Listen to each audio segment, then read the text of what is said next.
Teacher for 24 years from Ormoc. Grabe jud ang nahitabo sa iyang life karon. Even me personally, knowing her story, definitely ikaw na nagtan-aw, ma-inspire jud ka sa iya. Hello, Ma'am Cheryl. Hello, Ana Rose. Pailailas ako. I am Cheryl Murata. Teacher ko sa Ormoc City for 24 years. Gabi, no? Napaka-loyal, abot jud og 24 years. Grabe, no? So, totoo lang ha, di jud lalim ang magtudlo for 24 years. Maunang salute kaayo ko sa mga guro na nagtan-awin aning video. Kay kabalo ko ang hard work, ang passion, you give all your heart. Even gani ang time, gihatag jud ninyo sa inyong mga estudyante para mabigyan sila ng bright future. So, kumusta man ang 24 years ni mo, ma'am, sa pagtuturo? Oh, gabi jud kayo, no? Kay imagine alas 4 pa mata na ko ana kay dapat alas 6 na sa school na jud ko. Grabe. Di ko gusto na ma-late bisan alas 8 pa ang among time in, dapat alas 6 gud. Kaya ako mga estudyante before 7:30 na nagid na sila. Dili po na sila ma-late. Kay kabalo man sila na naan ako sa school. Andam na si ma'am. Pero grabe, so mauna na-awardan kag most? Punctual. Wow, for 24 years. Oh. Grabe! How to be you po, ma'am? Pero I know that a lot of students right now na grabe jud ang pasalamat sa imuha.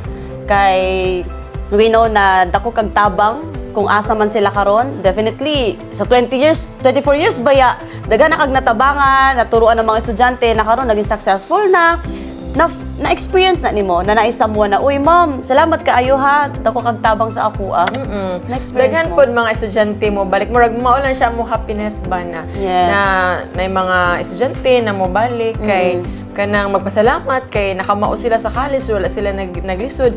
Math teacher ba ako ana. Ay. So medyo kuan jud. Favorite ko yan.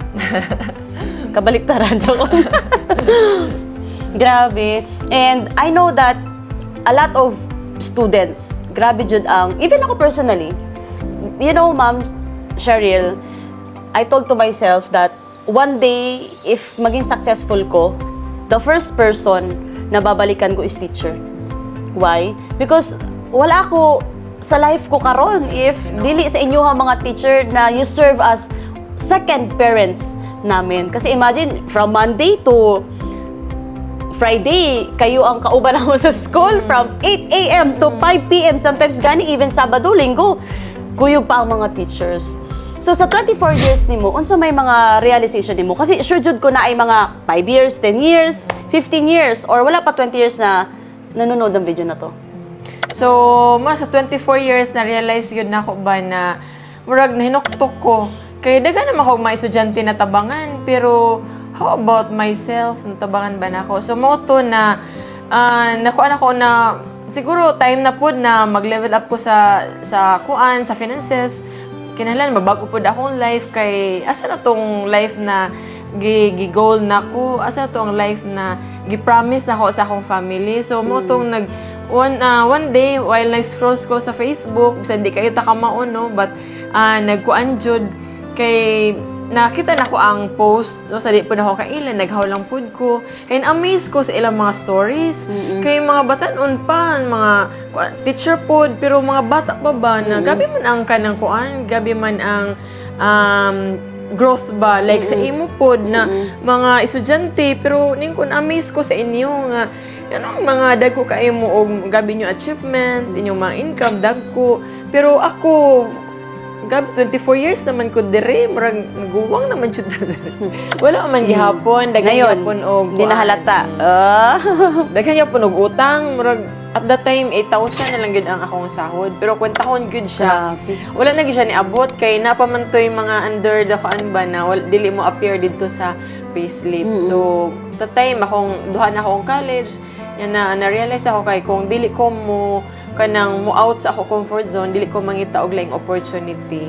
So, what will be my life in 5 years, 10 years? So, same lang yun gihapon. Kaya naglakas loob yun ko na muhawa sa DepEd o nag full-time yun ko sa negosyo. Grabe. And right now, sabi nga ni Ma'am Cheryl, from 10,000 net pay? 8,000. From 8,000 net pay niya sa isang buwan, karon she earned her first million in just less than 1 year. 1 year. Grabe. So imagine na ang mahitabo sa imong life if you just try, take action, and just open your mind, your heart. Kay if you think that ang cycle nimo balik-balik ra. Sahod, bayad, utang, gastos, balik na pod. Sahod, bayad, gastos, utang. Mao na ang cycle. Then pag nabitin, sa himuon. Pag nabitin, magkuan na pod, mag-reloan, niya ipa-buyout na pod sila ing bangko, ana ba? Dito nga time na yun ko na mauna lang gid niya ako worth as a teacher. Correct. Murag kanina lang gid akong life ang magpang-loan. So, mao to nga di-decide jud ko nga tama na gyud. Na sakto na kaya nakuan pod ko na ako gid siya i-all out. Kaya gusto po ko makatabang sa uban ng mga teachers, sa uban ng mga empleyado, na makita po nila ilang worth as a person. So, Ma'am Cheryl, I'm so curious. Nga naman ang teacher, baon jud sa loan? Parang, it's very rare na may makausap akong teacher na walang loan talaga. Parang 99.9% may loan talaga yung mga teachers. Why? Kay, syempre, kuan ba ya ka ng fix ang among income? So, kung mabitin, wala. Loan, dagan pud kaayo ang magpa-loan. Uy, pinangga jud kaayo mi sa bangko. Sabi nga nila, pupuntahan ka pa daw sa school. Puntahan sa bahay. Yung estudyante ko, akala ko nga, mangumusta ba, may dala na something for me. Yun pala, pinapautang ako. So, hindi na, grabe. Nagutang ka din. Ang utang din. Yung pa, do not label yourself na dili ka kamao. Kay once teacher ka, I know, dali ragyod ka ay para sa ato. Kung nakaya nila ni Anna Rose na mga estudyante lang, sure ko kaya gid ka ayo nato. Kung kamusad, less than 3 years pa nagtrabaho, less than 5 years, swerte kaayo mo kay dili na ninyo angayan maagian ang unsay ako naagian kay karon pa lang kabalo na mo unsaon ninyo na mahunong na inyong mga loans karon pa lang naamoy negosyo na kaya gid kaayo magpadato sa inyo kay yes na may negosyo no nga pwede ra ta makita pero na pwede negosyo na madato ta tungod kay naatay system, naatay tools, ay community na very good passionate na mutudlo, especially sa mga same nako nga dili ko teki. Pero mao na, this is your time na mag all out good kay tan-aw ko ni gwapa na. Yes, correct. Yeah, so again, I know na you are really inspired kay Ma'am Cheryl and nakikita mo na yung sarili mo na ganahan ko inana na life na di na ka magmataog inani na oras, maghimuog inani na pag naitawag sa imuha, you don't have a choice but to say yes, okay, deadline inani, no? So again, if teacher ka, naganahan na og level up sa imong life, that you know that you deserve a better life, this business ay para nimo. So to know more about our business, message my page, Anna Rose Argawanon, and see you in my inbox.